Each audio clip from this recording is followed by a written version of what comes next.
Assalamualaikum warahmatullahi wabarakatuh. Nama saya Nurfatai Binti Zaidi. Hari ini saya akan membentangkan tentang bab 1 iaitu pengenalan. Okey, ini merupakan isi kandungan untuk bab 1. Yang kedua adalah pengenalan pada mengenai bab 1. Okey, latar belakang kajian yang pertama mengikut statistik yang dikeluarkan oleh World Health Organization, sekiranya 800 juta penduduk negara menghadapi masalah kebuluran. Okey, pemakanan akan mempengaruhi sistem tubuh badan kita sama ada secara sihat maupun tidak. Penduduk yang tinggal di kejiranan yang berpendapatan rendah menyebabkan mereka menghadapi risiko tinggi terhadap kesihatan dari segi persekitaran udara, sumber air bersih dan sumber makanan yang tidak sihat.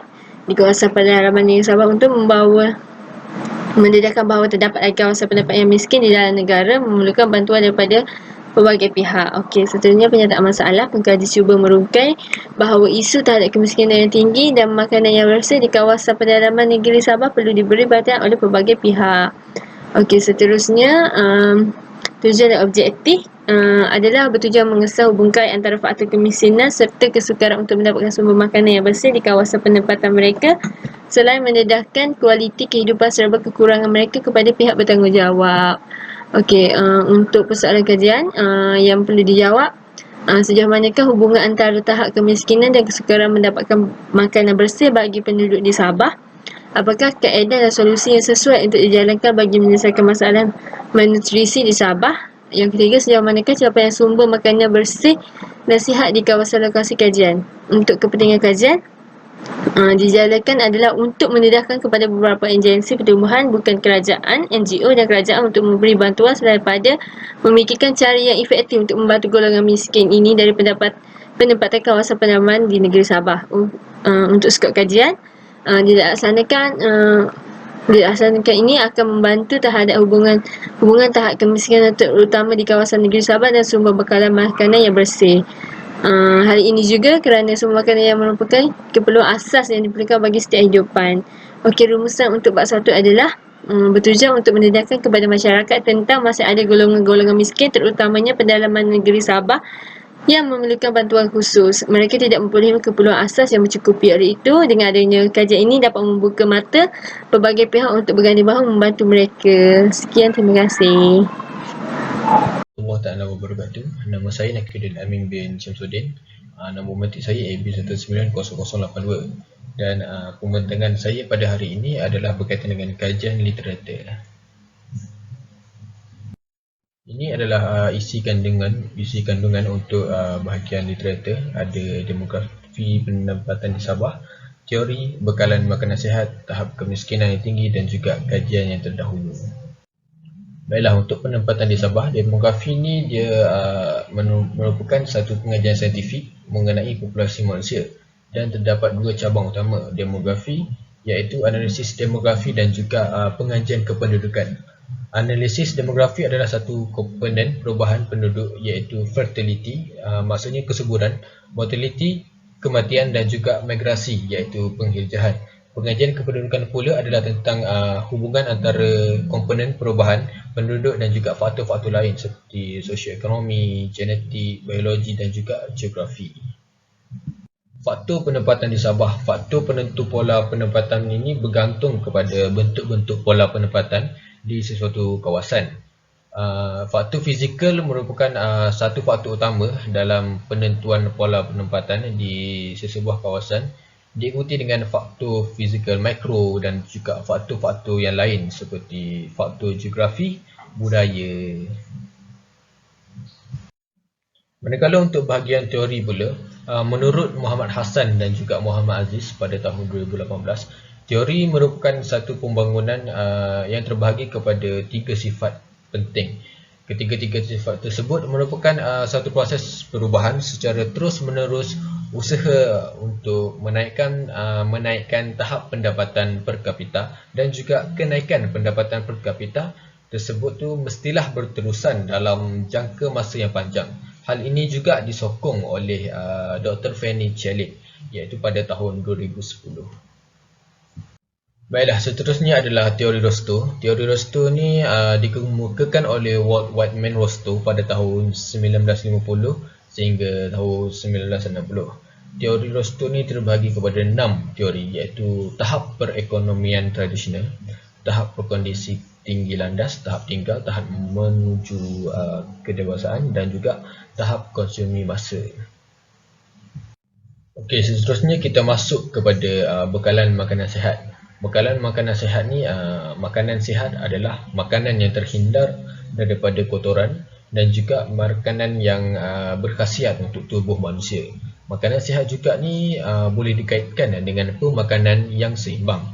Diet yang seimbang juga adalah merupakan kebiasaan memilih makanan untuk tujuan meningkatkan atau menjaga kesihatan makanan. Manakala kekurangan pemakanan yang sihat boleh menyebabkan kekurangan zat makanan kepada manusia. Jadi manusia memerlukan makanan yang sihat supaya mereka kekal ada ataupun mempunyai tubuh badan yang sihat. Tahap capaian bekalan makanan sihat. Tahap capaian makanan sihat adalah satu kaedah makan yang haruslah merupakan cara hidup manusia ataupun harus dilakukan oleh manusia seumur ataupun sepanjang hidup mereka. Bukan diet sementara. Mereka yang ingin memakan haruslah makan makanan pada tahap yang semula jadi dan juga mengelakkan makanan yang telah diproses, makanan kaya dengan bahan pengawet yang mempunyai gula yang tinggi dan juga lemak jahat ataupun kolesterol yang kaya dengan lemak tepu atau lemak trans yang tertentu. Diet yang bersih atau yang sihat sesuai untuk peringkat umum, maksudnya untuk semua peringkat umum, diet yang sihat adalah sesuai. Termasuk juga untuk yang menghidap diabetes, tekanan tinggi ataupun penyakit jantung. Tahap kemiskinan yang tinggi. Kemiskinan merujuk kepada kekurangan yang dihadapi oleh manusia dan menyekat peluang kehidupan mereka untuk mendapatkan kehidupan yang lebih selesa. Kemiskinan ni seringkali dikaitkan dengan aspek harta benda, kesukaran untuk memenuhi keperluan hidup dan juga pendapatan. Hal ini bertepatan dengan kajian Nur Azrul bin Muhammad Zain dan Nur Diana binti Tambi pada tahun 2018. Beliau menyatakan bahawa kemiskinan ini boleh didefinisikan sebagai kegagalan dalam memperolehi pendapatan yang stabil mengikut piawai yang telah digariskan dalam indeks kemiskinan sesebuah negara ataupun dalam indeks kemiskinan negara Malaysia. Baiklah, untuk kajian terdahulu, antara kajian yang berkaitan dengan bekalan makanan sihat adalah kajian yang telah dijalankan oleh Nur Haidanadia Hasni, Mustafa Omar, Sharina Abdul Halim dan Nur Arshikin Ghazali, iaitu pada tahun 2016. Yang menjalankan kajian tentang ancaman sekuriti makanan terhadap komuniti Lanuh. Kajian kes ini dilakukan di Kampungan Aibah, Lenggong, Perak. Kajian ini dijalankan untuk menekankan bahawa keperluan asas manusia adalah sangat penting untuk pertumbuhan fizikal dan juga perkembangan minda masyarakat di kawasan tersebut. Kajian ini dijalankan dengan mengutip data daripada 47 responden. Batas kajian ini terhad hanya dijalankan di kawasan Kampung Aibah, Lenggong, Perak. Seterusnya adalah kajian berkaitan. Antara kajian yang berkaitan adalah kajian yang dijalankan oleh Agustin Tawangsing pada tahun 2017, iaitu faktor penentu pola penempatan. Kajian ini dijalankan di Kampung Titiraga yang terletak di Tandoktan, Tamdot dan Sungai Kunyit. Kajian ini dijalankan hanya dengan menggunakan kaedah pemerhatian lawatan ke kawasan lapangan oleh pengkaji dalam tempoh masa yang tertentu. Itu sahaja daripada saya. Sekian, terima kasih. Assalamualaikum. Hai, Assalamualaikum warahmatullahi wabarakatuh. Nama saya Muhammad Izzat Asmuddin bin Zamri. Jadi saya akan menerangkan tentang bab 3, iaitu metodologi kajian. Jadi apa itu metodologi kajian? Metodologi kajian ini adalah meliputi cara, kaedah dan pendekatan yang kami gunakan untuk mencapai objektif dan matlamat kajian kami. Okay, jadi bab ini akan menjelaskan tentang metodologi yang kami gunakan dalam kajian yang kami jalankan. Jadi metodologi pertama ialah tentang reka bentuk kajian. Mengikut Calinger pada tahun 1970, definisi reka bentuk penyidikan sebagai program pengumpulan data berdasarkan rancangan khusus dan sistematik berdasarkan konsep pembentukan rangkaian antara pemboleh ubah dalam kajian. Khususnya kita menggunakan juga lokasi kajian. Lokasi kajian yang kami pilih adalah di sekitar kawasan dan pendalaman di daerah di negeri Sabah, iaitu di Pekan Pitas. Ini kerana kawasan tersebut merupakan salah satu kawasan miskin tega yang telah direkodkan oleh unit penyiasan pelaksanaan Jabatan Perdana Menteri pada tahun 2019. Jadi lokasi ini kami pilih kerana ianya bersesuaian dengan kajian kami. Seterusnya ialah kami menggunakan populasi dan sampel kajian. Untuk populasi dan sampel kajian, secara umumnya dapat disimpulkan bahawa populasi adalah keseluruhan subjek kajian, manakala bagi sampel pula adalah sebahagian daripada populasi.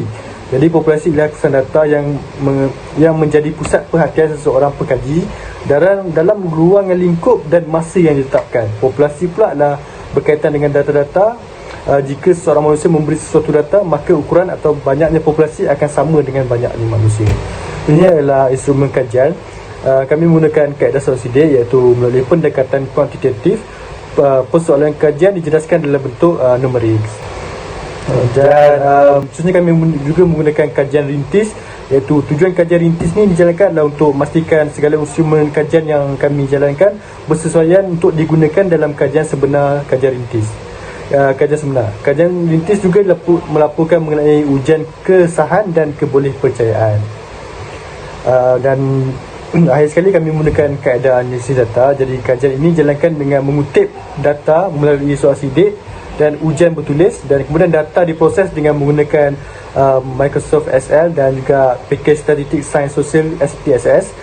Dan untuk mentafsir data yang diperolehi, kami menggunakan kedua-dua perisian ini untuk menganalisis data dengan tepat dan menyimatkan masa kami.